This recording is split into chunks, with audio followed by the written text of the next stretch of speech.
O cativeiro de Marcão. No episódio desta semana, Marcão navega pela vida com uma desorganização peculiar, sempre às voltas com pequenos incêndios que ele mesmo inconscientemente provoca. Quando a vida ameaça ficar mais tranquila e organizada, e portanto mais propícia a um avanço real, ele recalibra o termômetro interno, introduzindo o caos. Eu nunca falho. Toda vez que a vida começa a fazer sentido, eu faço questão de atrapalhar. É meu superpoder mais consciente. Marcão não é um homem de planos. Planos são muito retos, muito previsíveis. Marcão é mais um artista da gambiarra existencial.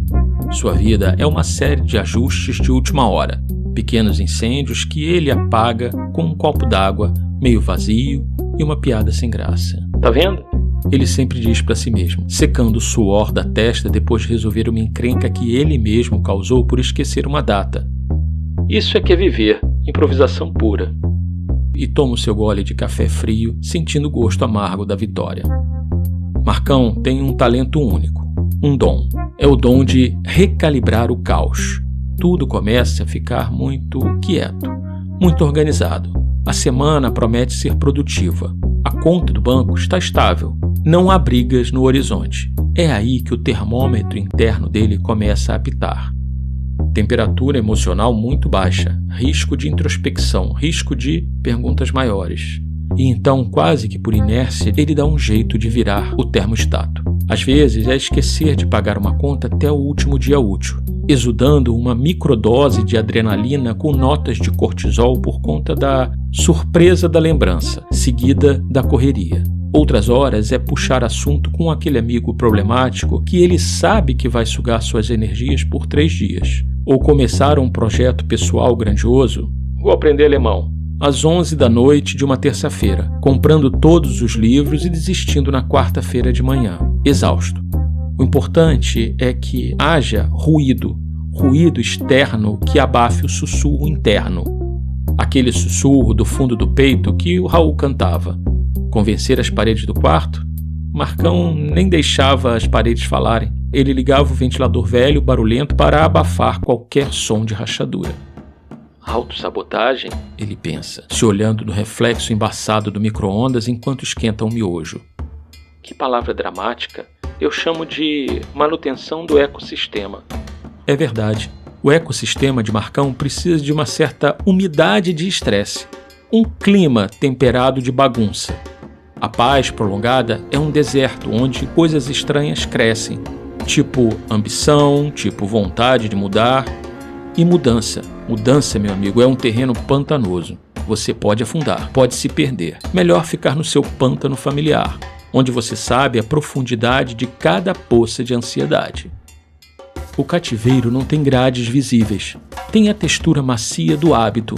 É o sofá que engole você às 8 da noite quando você tinha dito que ia à academia. É a conversa furada no grupo do WhatsApp que você alimenta por 2 horas para não escrever meia página daquele texto que você prometeu a si mesmo.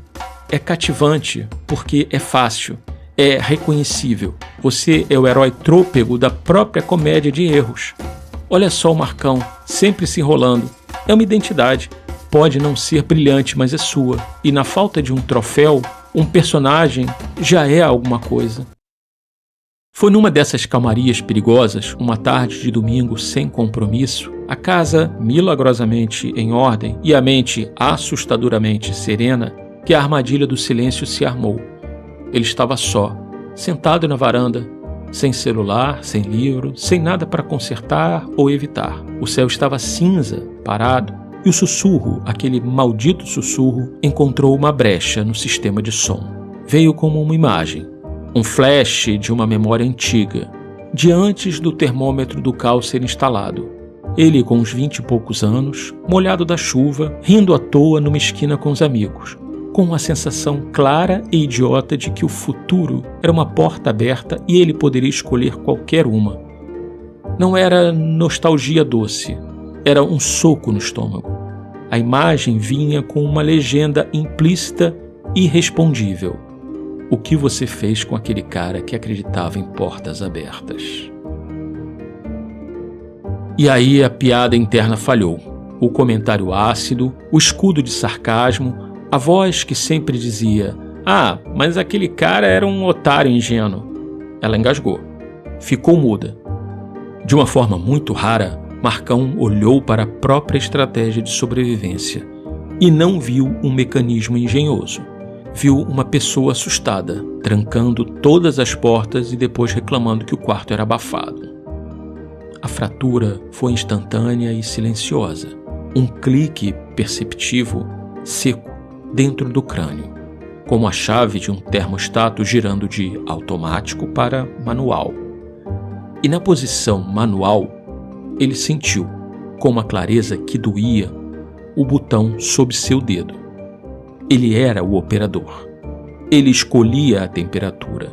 Ele mantinha o caos no nível exato, para que a vida nunca esquentasse a ponto de exigir uma transformação, nem esfriasse a ponto de congelar de vez. Caraca, ele pensou sem nenhuma ironia, só um cansaço vasto. Eu sou o segurança do meu próprio museu vazio e pago o meu próprio salário em moeda de oportunidade perdida. O que surgiu daí?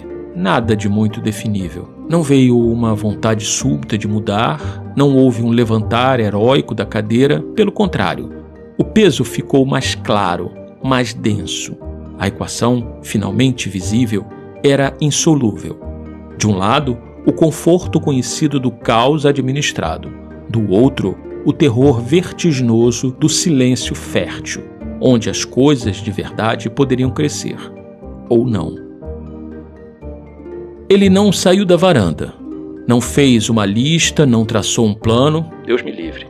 Apenas permaneceu sentado, observando o céu cinza, com a nova e insuportável consciência de que sua prisão não tinha carcereiro, tinha apenas um único e relutante prisioneiro, que era também, por uma cruel ironia do destino, o único que tinha a chave. O cativeiro, afinal, era tão cativante porque ele era o seu próprio algoz e o seu próprio refúgio. Era uma condenação à liberdade que ele mesmo renovava, todo dia, com pequenos atos de inerte covardia. Marcão olhou para as mãos vazias. Não teve vontade de pegar com elas coisas para quebrar, consertar ou simplesmente se distrair. Deixou-as ali, imóveis.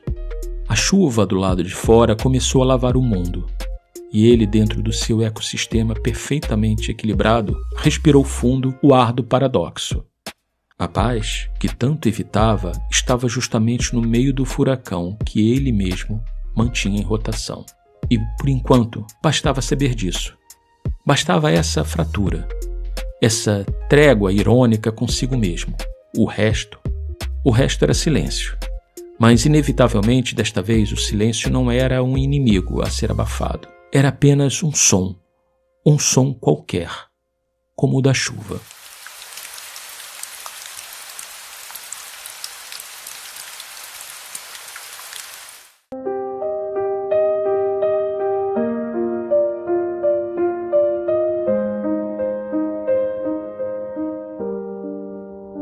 Essa história agora é sua. Ela mora onde moram todos os contos da Casa 12, no espaço entre o que se conta e o que se cala.